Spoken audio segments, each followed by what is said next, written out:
The custom of Japanese bowing. In Japan, bowing is very important. It's like shaking hands in America. It's a courtesy as well as a way to show respect.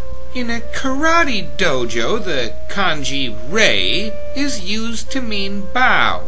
The tradition of bowing has been a customary greeting in Japan for many centuries. The kanji for bowing is pronounced ojigi, or spelled in English and pronounced ojigi. Bowing is not only a greeting, but it is also a sign of respect and courtesy. The deeper the degree of the bow, the more respect is shown.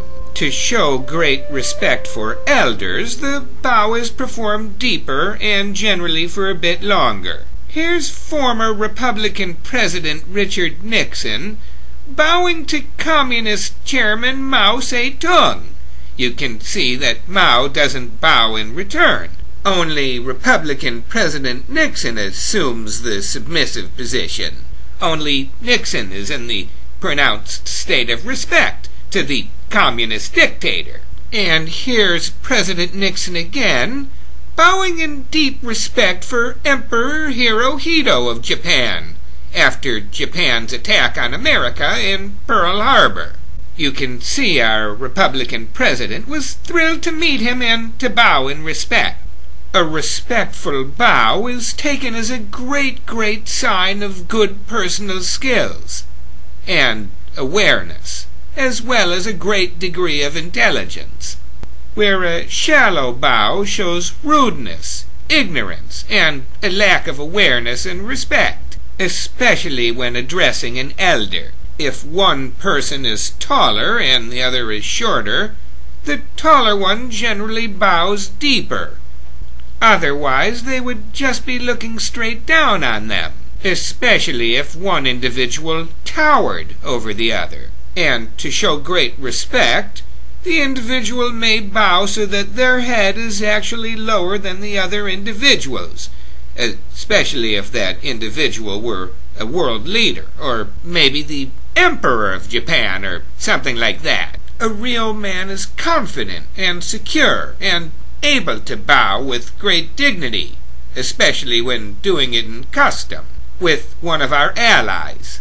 Tonight's worst persons in the world, the bronze to Steve Ducey of Cluster Fox and Friends, symbol today of the far-right short-term memory loss and xenophobic panic about the president bowing in respectful greeting to the Emperor of Japan.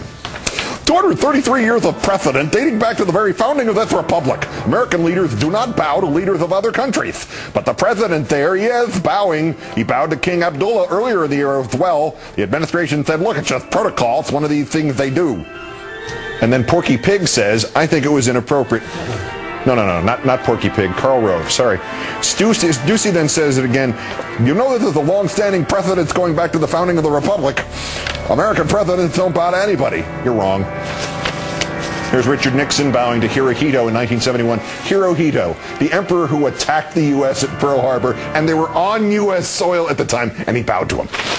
And here's Eisenhower in 1959 bowing to Charles de Gaulle of France. Bowing to France? Has the GOP excommunicated Ike post-mortem yet? And just for good measure, here's Mr. Bush holding hands and kissing Crown Prince Abdullah of Saudi Arabia.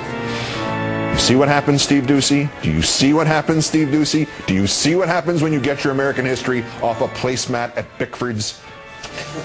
Runner-up Lonesome Road's back. So if you're visiting Japan, remember to brush up on your bowing. They'll have enormous respect for you if you bow. The deeper you bow, the more respect you are showing. It's never rude to be polite.